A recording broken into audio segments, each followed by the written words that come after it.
نظم یو ما د هغې نه مخکې یو دوه شعره دي پښتانه به خدایه ټول وس لیوني وې پښتانه به خدایه ټول وس لیوني وې په دې شکر دی چې پټ په لوپټه دی د خفګان لفظ مې ځکه راځي خولې لا په زړګي کې مې خف شوی ستا باڼه دی نظم دی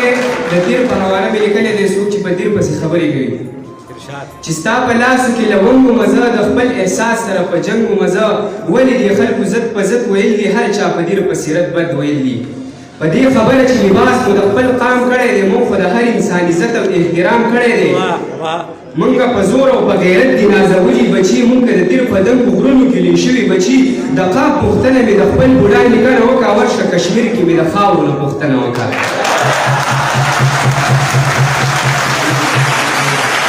موږ په زور او په غیرت دي نازولي بچي موږ د تیر په دنګو غرونو کې لوی شوي بچي د قام پوښتنه مې د خپل بوډا نیکه نه وکړه ورشه کشمیر کې مې د خاورو نه پوښتنه وکړه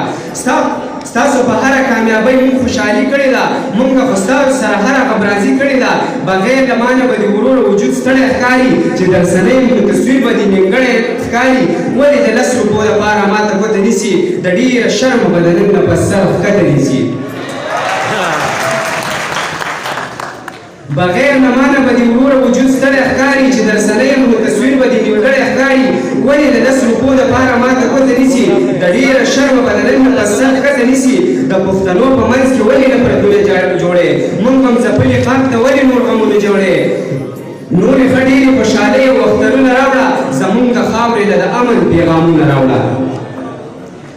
نورې ښه ډېرې خوشحالۍ او اخترونه راوړه زموږ د خاورې له د امن پیغامونه راوړه یو ځل یې خامخا د دیر زیړ مازدیګر له راشه دې کال کې خامخا د دیر ګمراه چکر له راشه د دیر د خلکو به بیا ویني محبت جانانه زموږ په زړه کې چاته نه راځي نفرت جانانه